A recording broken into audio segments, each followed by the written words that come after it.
ఈరోజు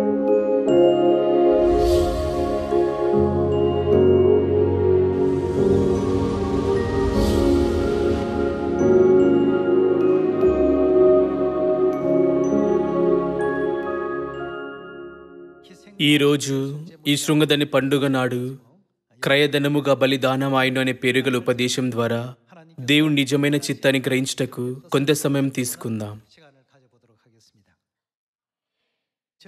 పండుగల యొక్క అన్ని బలి అర్పణలు ప్రతీకగా మానవాళిని శిలువ ద్వారా పాపం నుండి విమోచించిన క్రీస్తు యొక్క బలిదానాన్ని సూచించును. పండుగల యొక్క బలి అర్పణ, విశ్రాంతి దినం యొక్క బలి అర్పణ మరియు ప్రాచిత్తం కొరకు విభిన్నమైన బలి అర్పణలు, ఇవన్నీ క్రీస్తు యొక్క బలిదానమును సూచించవా?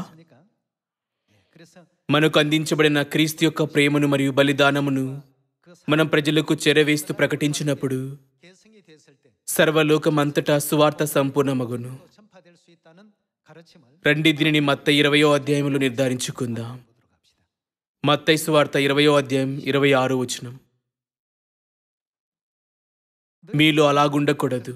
మీలో ఎవడు గొప్పవాడై ఉండగోరునో వాడు మీ పరిచారకుడై ఉండవలెను. మీలో ఎవడు ముఖ్యుడై ఉండగోరునో వాడు మీ దాసుడై ఉండవలెను. అలాగే మనిషి కుమారుడు పరిచారము చేయించుకున్నటకు రాలేదు, కానీ పరిచారము చేయుటకును అనేకులకు ప్రతిగా విమోచన అది దేనిగా ఇవ్వబడెను? క్రయధనముగా తన ప్రాణమునిచ్చుటకును వచ్చినని చెప్పాను.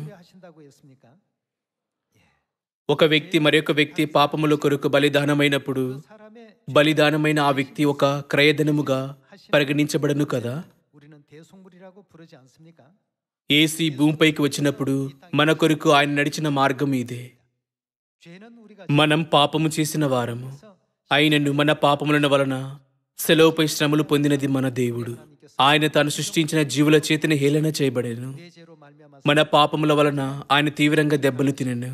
మన పాపముల వలన తన ప్రక్కలో ఈటతో పొడవబడెను. ఇందువల్లే ఈ యుగంలో మనం ఎన్నటికీ క్రీస్తు మన కొరకు చేసిన బలిదానమును మనం ఎన్నడూ మరవకూడదు. రండి యెషయా 53వ అధ్యాయం 1వ వచనం చూద్దాం. మేము తెలియజేసిన సమాచారం ఎవడు నమ్మెను?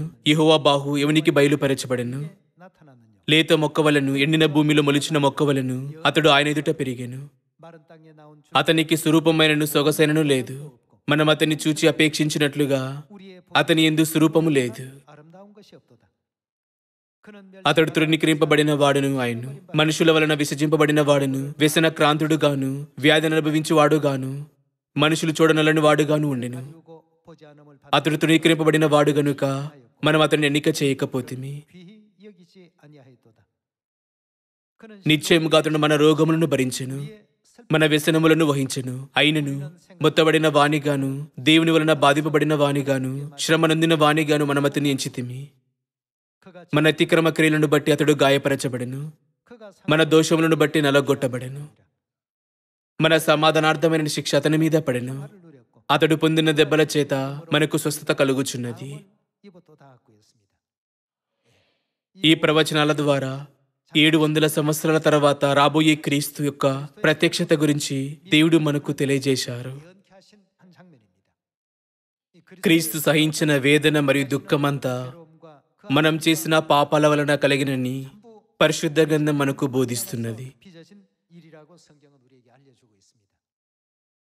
ఇందువల్లే మొదటి యోహాను గ్రంథంలో మనము పాపము చేయలేదని చెప్పుకున్న ఎడల ఆయన అబద్ధకునిగా చేయవారమగుదుమని సెలవిస్తుంది. క్రీస్తు మనకు చూపించిన ప్రేమ యొక్క మాదిరిని మనం పాటించవలెను.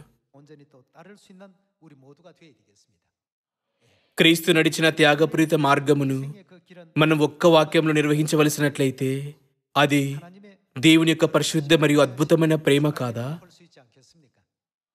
క్రొత్త నిబంధన అన్నది కేవలం ఒక్క రోజులోనే స్థాపించబడలేదు. అంతేకాకుండా అది మరి దేనితోనూ కాక క్రీస్తు చిందించిన రక్తం ద్వారా మాత్రమే స్థాపించబడెను. ఈ నిబంధన ఆయన యొక్క మరణం ద్వారా స్థాపించబడలేదా?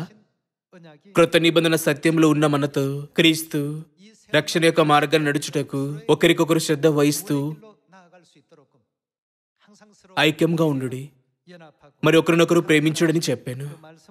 రండి ఆయన వాక్యమును యోహాను 13వ అధ్యాయంలో నిర్ధారించుకుందాం. యోహాను 13:34. మనమేమీ చేయవలనని ఆయన చెప్పెను. ఒకరినొకరు ప్రేమించుకొనుడి, మీకు క్రొత్త ఆజ్ఞ ఇచ్చుచున్నాను. తర్వాత ఆయన మనం ఒకరికొకరం ఎంత శ్రద్ధ వహింపు కలిగి ఉండవలను మరుసటి వరుసలో వివరించారు. నేను మిమ్మును ప్రేమించినట్టే మీరు ఒకరినొకరు ప్రేమింపవలెను. ఇక్కడ నేను మిమ్మును ప్రేమించినట్టే అనగా మీ ప్రాయశ్చిత్తం కొరకు నా ఇంతట నేనే క్రయధనముగా బలిదానమయ్యే వరకు నేను మిమ్మును ప్రేమించినట్టే అని అర్థం. అనగా అంతే శ్రద్ధ వహింపుతో మరియు ఆ విధమైన ప్రేమను ఒకరికొకరు పంచుకుంటూ సియోనులోని సోదర సోదరులను మనం ప్రేమించవలనని ఆయన మనకు చెప్పటం లేదా? 35. మీరు ఒకని ఎడల ఒకడు ప్రేమగల వారైన ఎడల దీని బట్టి మీరు నా శిష్యులని అందరూ తెలుసుకుందరనను. మనస్సులో ఈ ఉద్దేశంతో దేవుడు మనకు క్రొత్త ఆజ్ఞని ఇచ్చారు. ఇది క్రొత్త నిబంధన యొక్క సత్యము కాదా? ఈ ఆజ్ఞ ప్రకారంగా మనం ఒకరికొకరం ప్రేమను పంచుకోవలెను.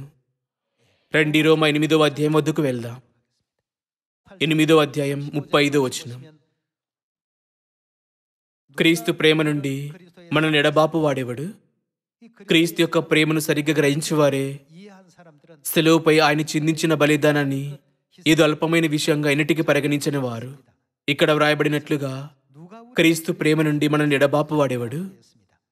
శ్రమ అయినను, బాధ అయినను, హింస అయినను, కరువు అయినను, వస్త్రహీనత అయినను, ఉపద్రవమైనను, ఖడ్గమైనను మనల్ని ఎడబాపునా? ఈ వచనం ద్వారా మనం ఖడ్గంతో బెదిరింపబడినను, ఉపద్రవంతో దాడి చేయబడినను, లేదా మనపైకి విభిన్నమైన హింసలు మరియు కష్టాలు వచ్చినను, వీటిలో ఏది మనలను క్రీస్తు ప్రేమ నుండి విడదీయలేదని మనం నిర్ధారించుకోవచ్చు. 36. ఇందును గూర్చి వ్రాయబడినదేమనగా, నిన్ను బట్టి దినమెల్లా మేము వధింపబడిన వారము, వధకు సిద్ధమైన గొర్రెలమని మేము ఎంచబడిన వారము. అయినను మనల్ని ప్రేమించిన వాని ద్వారా మనం వీటన్నిటిలో అత్యధిక విజయము పొందుచున్నాము.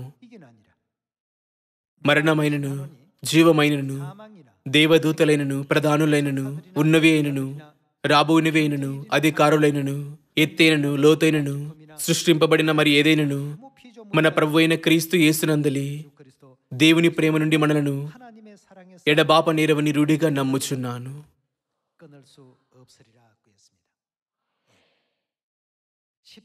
మన కొరకు క్రీస్తు శిలువపై చిందించిన అమూల్య రక్తం గురించి ఆలోచిస్తాము కనుక మనంతటా మనం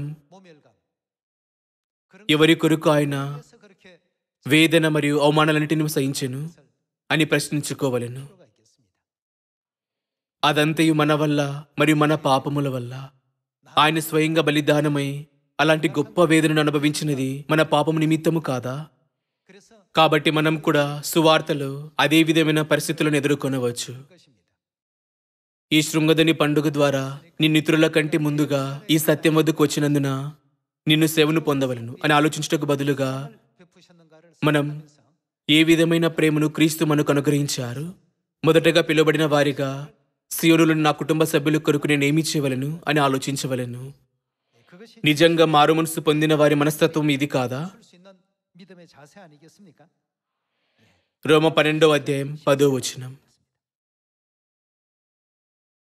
సహోదర ప్రేమ విషయంలో ఒకని ఎందుకుడు అనురాగము గల వారై ఘనత విషయంలో ఒకరినొకడు మనం ఎలా చేయవలను? గొప్పగా ఎంచుకొనుడి.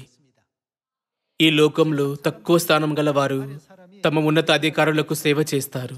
ఏమైనా సత్యమునందు మనందరం మొదటగా ఒకరికొకరం సేవ చేసుకుని మనసు కలిగి ఉండవలెను. రండి 11 కొనసాగిద్దాం. ఆసక్తి విషయంలో మాంద్యులు కాక ఆత్మయందు తీవ్రత గల వారే ప్రభువును సేవించుడి. దేవుని ఆరాధిస్తూ మరియు సేవిస్తూ మనం సియోనులో సువార్త కార్యము చేపట్టినప్పుడు తల్లి యొక్క ఆశీర్వాదపు వాక్యముల ప్రకారం సువార్త పరిశుద్ధ ఆత్మతో నింపబడి ఉండెను. నిరీక్షణ గలవారై సంతోషించుచు, శ్రమయందు ఓర్పు గలవారై ప్రార్థన ఇందు పట్టుదల కలిగినుడి. పరిశుద్ధుల అవసరములలో పాలు పొందుచు శ్రద్ధగా ఆతిథ్యం ఇచ్చుచుండుడి. మిమ్మును హింసించు వారిని దీవించుడి. దీవించుడి గాని శపింపవద్దు. సంతోషించు వారితో సంతోషించుడి. ఏడ్చు వారితో ఏడువుడి. ఒకనితోనొకడు మనసు కలిగి ఉండుడి.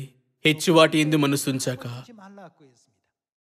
మన సత్యమును గ్రహించినట్లయితే, ఇతరుల కంటే ముందుగా దేవుని ప్రేమ గ్రహించినట్లయితే, అప్పుడు మనం మన పరలోక కుటుంబం కొరకు మంచి మాదిరిలు ఏర్పరచవలెను. మన తర్వాత పిలువబడిన సభ్యులతో మనం దేవుని ప్రేమను పంచుకోవలను.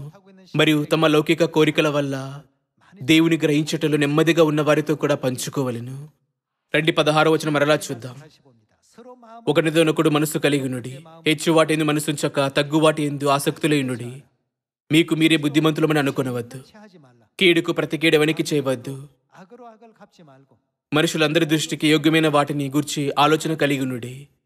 선한 일을 శక్యమైతే మీ చేతనెంత మట్టుకు సమస్త మనుషులతో సమాధానముగా ఉండుడి. 도모로 더불어 ప్రియులారా, మీకు మీరే పగ తీర్చుకొనక 너희가 친히 원수를 దేవుని ఉగ్రతకు చోటియ్యుడి. పగ తీర్చుట నా పని, నేనే ప్రతిఫలం నీతును అని ప్రభు చెప్పుచున్నాడని వ్రాయబడి ఉన్నది. కాబట్టి 내가 갚으리라고 నీ శత్రు ఆకలిగొని ఉంటే అతనికి భోజనం పెట్టుము, 내 원수가 줄이거든 먹이고 దప్పిగొని ఉంటే దాహమిమ్ము. 마시우라. 그리 한 అలాగూ చేయటం వలన అతని తల మీద నిప్పులు కుప్పగా పోయుదువు. 악에게 지지 కీడు వలన జయింపబడక 않아서 మేలు చేత కీడును జయించుము. 이것이 దేవుడు సీను పిల్లలమైన మనందరికీ ఈ బోధన ఇచ్చారు. 자녀들에게 가르쳐 주신 그 ఇది మనం తప్పక వెంబడిస్తూ ఆచరణలో పెట్టవలసిన దేవుని యొక్క క్రమము 우리 하나님께서 మరియు ఆజ్ఞని మనం ఎన్నిటికీ మరవక ఉందాం. 분불하는 사실을 잊지 마시고 పరలోకమందు మరియు భూమిపై చేసిన పాపముల వల్ల 또 이 땅에서 지은 죄로 మన తండ్రి మరియు తల్లికి శరీరం ధరించటం తప్ప ఏ అవకాశం లేకుండెను. ఈ లోక ప్రజల నుండి 땅에서 నిందలు, హింసలు మరియు ఆటంకాల మధ్యన 회방 속에서도 మనలను కాపాడుటకే దేవుడు తమ జీవితమునంత అంకితం చేసుకోవలసి వచ్చెను. 모든 ఇప్పుడు మనం ఈ శృంగదని పండుగ ఆచరిస్తున్నందున 사실을 రెడ్డి సమస్తము మన వలనే ఈ విధంగా జరిగినదని నిజాన్ని ఎన్నడూ మరవక ఉందాం. మనం ఫిర్యాదులు కలిగి ఉండటం లేక ఆగ్రహించినట్లుగా భావించినప్పుడల్లా 원망이 생기고 రండి మనంతట మనం నిన్ను దేవునికి ఏం చేశాను అంటూ 내가 ప్రతిబింబించుకుందాం. 무슨 일을 저질렀는지를 말이죠. ఇదంతయు మన పాపం వలన కాదా? 내 ఇదంతా నా పాపం వల్ల అని మనం ఒప్పుకోగలిగినప్పుడు 진정한 회개 ఈ పండుగ యొక్క ఉద్దేశానికి అనుగుణంగా 찾을 수 మనం నిజంగా మారు మనసు పొందామని చెప్పవచ్చు. 로마서 రోమ 13వ అధ్యాయం 10వ వచనం. 사랑 ప్రేమ పొరుగువానికి కీడు చేయదు. 하나님 గనుక 그러므로 ప్రేమ కలిగినుట 뭐라고 해서 ప్రేమ ఏమిటి? ధర్మశాస్త్రము నెరవేర్చుటయే. 결단코 우리 하나님께 దేవుడు మనకు అనుగ్రహించిన ఈ విధమైన ప్రేమ తన పొరుగు వానికి ఏ హాని చేయదు, 악을 మరి చెడుకు చెడు తిరిగి చెల్లించదు. 행위가 아니죠. మనం కృత నిబంధన యొక్క ధర్మశాస్త్రం ద్వారా గ్రహించగలుగునది ఏదైనా ఉన్నట్లయితే 그 속에서 깨달아야 될 부분이 있다라고 한다면 అది కృత నిబంధన యొక్క హృదయాన ప్రేమ కలిగినటమే. 핵심이라고 볼 수 있겠습니다. 하나님의 그 దేవుని నుండి మాత్రమే వచ్చే గొప్పదైన మరియు అద్భుతమైన ప్రేమతో మన హృదయాలను నింపిన తర్వాత మాత్రమే మనం ఈ ప్రేమను పంచుకోగలము మరియు ప్రపంచమంతటా ఉన్న ప్రజలందరినీ రక్షించగలము. 할 수가 있고 이 ఏమైనా 굳이 할 수가 있어. మనకు ఇష్టమున్న వాటిని మనం కోరిన వాటిని మాత్రమే మనం చేయునట్లయితే మరియు సాధ్యమైనంత ఉన్నత స్థానం కొరికే చూసినట్లయితే 높아지고 그러한 ఈ లోకంలో 이 결단코 రక్షణ యొక్క కార్యమును మనం చేపట్టలేము. 것은 이루어질 수가 없습니다. దేవుడు సమరయ మరియు బుదిగంతముల వరకు సువార్త ప్రకటించుడి అని చెప్పినప్పుడు 그 내용은 మనం సర్వలోకమును రక్షించడం ఆయన ఉద్దేశం కాదా? 뜻 아니겠습니까? 세상 క్రీస్తు ఈ భూమిపైకి వచ్చినప్పుడు 그리스도께서 ఆయన చేపట్టిన రక్షణ కార్యం యొక్క మార్గం పట్ల 으로 보여줄 మనం జాగ్రత్తగా దృష్టి పెట్టవలెను. 필요가 있겠습니다. 그래서 మన పాపముల నిమిత్తము క్రీస్తు క్రయధనముగా మారి తనంతట తాను బలిదానమయ్యెను. 주셨습니다. ఆయన మనలను ప్రేమతో పోషించే మరియు 사랑하시는 ప్రేమించే మాదిరిని ఏర్పరిచారు. మనం కూడా 우리도 మన శ్రేణు కుటుంబ సభ్యులను అలాంటి అందమైన ప్రేమతో ప్రేమించవలెను. 그 사랑을 서로가 또 베풀어 주시고 ఐక్యంగా ఉంటూ మరియు ఒకరికొకరు సామరస్యంతో జీవిస్తూ 하나님께서 రండి సియోనులోని మన సోదర సోదరులందరినీ 시온의 모든 నిత్య పరలోక రాజ్యములకు నడిపిద్దాం. 모두가 되어야 되겠습니다. మరలా ప్రేమ యొక్క అర్థం ఏమిటి? ప్రేమ ధర్మశాస్త్రం అంతటికి నెరవేర్పు అని సెలవిస్తూ ఆ వచనం తేల్చి చెప్పటం లేదా? ఈరోజు శృంగదని పండుగ నాడు మనం మారుమనసు పొందవలసిన అనేక విషయాలు కలవు. మనల్ని విమోచించుటకు మన పాపముల నిమిత్తము మన తండ్రి మరియు తల్లి క్రయధనముగా తమంతట తాము బలిదానమయ్యారు. ఏమైనా మనం 우리는 작은 일에도 అత్యంత అల్పమైన పరిస్థితుల్లో కూడా ఇతరుల చేత సేవింపడాలని కోరాము. 또 మనం ఆశించిన విధంగా ప్రజలు మనల్ని గౌరవించినప్పుడు మనం హెచ్చింపబడాలని కోరుచు నిరుత్సాహపడ్డాము, నిరాశపడ్డాము, మరి శోధింపబడ్డాము. మన మనస్తత్వం ఇలా ఉండినందున కొన్ని మార్లు ఈ భూమిపై జీవిస్తుండగా మనం దేవుని ప్రేమను సాధన చేసే అవకాశాన్ని కోల్పోయాము. 그래서 ఈ రోజు నుండి శృంగదని పండుగ ద్వారా ఇవ్వబడిన మారు మనస్సు యొక్క అర్థాన్ని మనం నిజంగా లిఖించుకోవలను. అనగా 8절에 క్రీస్తు యొక్క గొప్ప ప్రేమను సాధన చేయవలెను. రండి, సియోనులోని మన కుటుంబ సభ్యులందరికీ దేవుని ప్రేమను సాధన చేసే మరియు 전하고 사랑을 또 실천할 అందించే దృఢ తీర్మానమును అనుసరించుటకు నిశ్చయించుకుందాం. 각오와 결심을 한번 가져봅시다. మొదటి కొరింథీయులు 13వ అధ్యాయం వద్దకు వెళ్దాం. 열어보겠습니다. 13వ అధ్యాయం 1వ వచనం. మనుషుల భాషలతోనూ దేవదూతల భాషలతోనూ నిన్ను మాట్లాడినను ప్రేమ లేని వాడనైతే మ్రోగెడు కంచును గనగనలాడు తాళముని ఉందును. ప్రవచించు కృపావరము కలిగి 모든 비밀과 మర్మములనియు 지식을 알고 산으로 జ్ఞానమంతి ఎరిగిన వాడనైనను 믿음이 있을지라도 కొండలను పెకలింపగల పరిపూర్ణ విశ్వాసము గల వాడనైనను 하나님의 모든 పరిపూర్ణ విశ్వాసము గల వాడనైనను 또 대단하고 జ్ఞానమంతియు 이렇다 할지라도 ఎరిగిన వాడనైనను 하면 뭐라고 했습니까?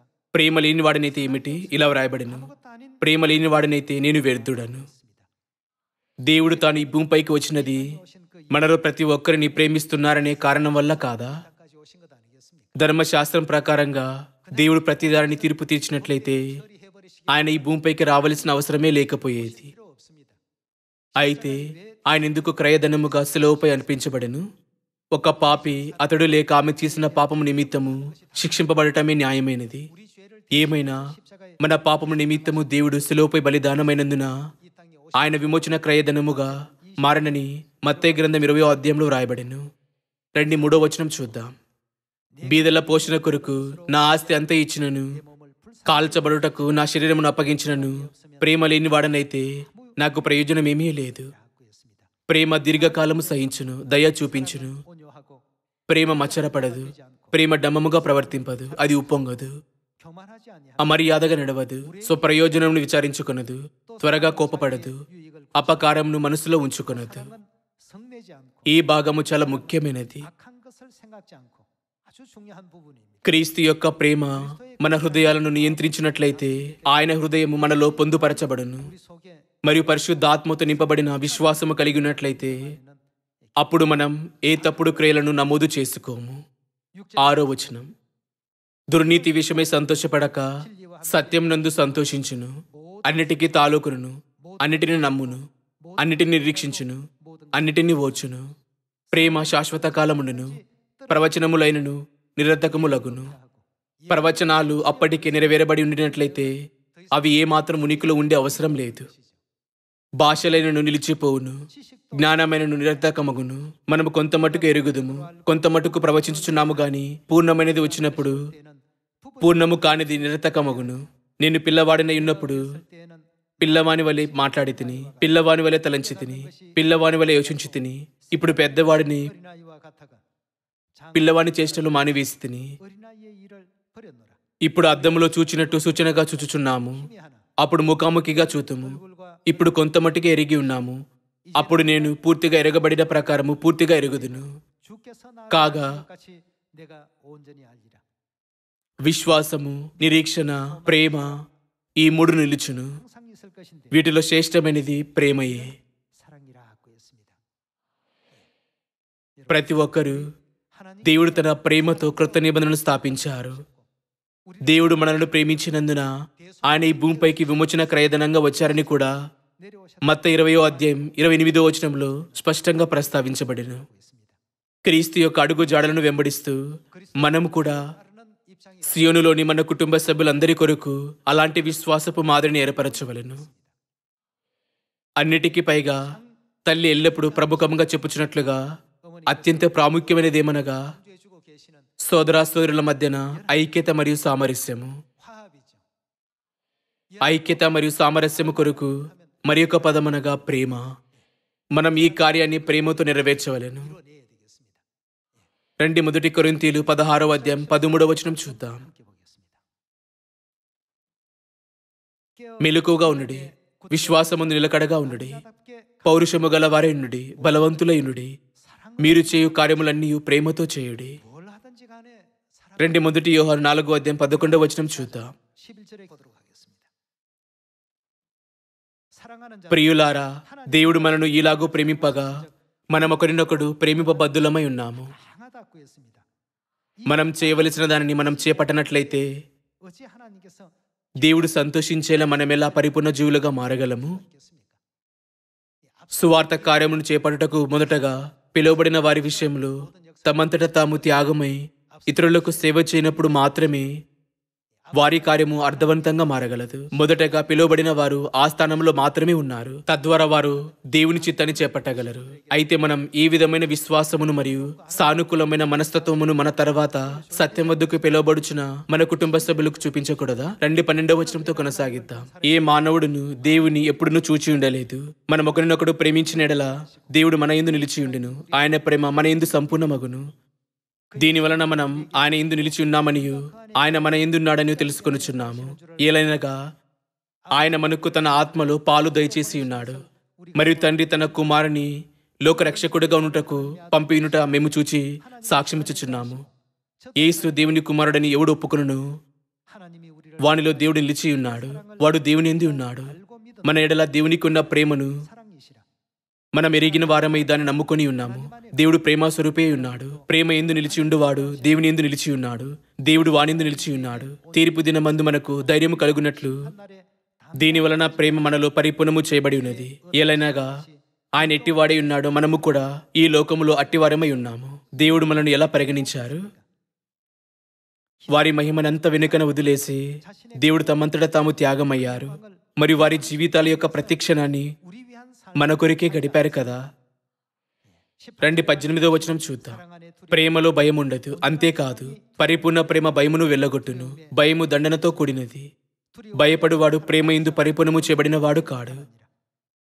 ఆయన మొదట మనల్ని ప్రేమించిన గనుక మనము ప్రేమించుచున్నాము. ఎవడైనను నిన్ను దేవుని ప్రేమించుచున్నానని చెప్పి తన సహోదరుని ద్వేషించిన ఎడల అతడు అబద్ధికుడగును.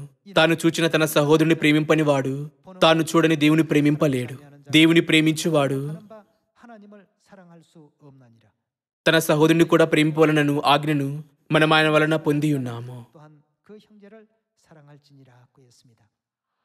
మనం ఇది చేసినప్పుడు మానవాళి యొక్క రక్షణ పరిపూర్ణమగును. మరియు మనందరము ప్రేమ స్వరూపే అయిన దేవుని స్వరూపంలో సంపూర్ణమగుదుము. ఈ 10 రోజుల మారు మనసు ద్వారా ప్రార్థన వారముల సమయంలో సేను పిల్లలందరూ వీటినంతా లోతుగా పరిగణించి పూర్తిగా మారు మనసు పొందదరని ఆశిస్తున్నాను.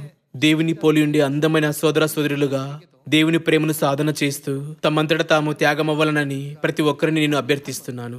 తద్వారా మనం సమస్త మానవాళిని రక్షణ వద్దకు నడిపించగలము. మీరు అధిక కృపను పొందారని ఆశిస్తూ నేను ఈ ఉపదేశాన్ని ముగించాలనుకుంటున్నాను. చాలా ధన్యవాదములు.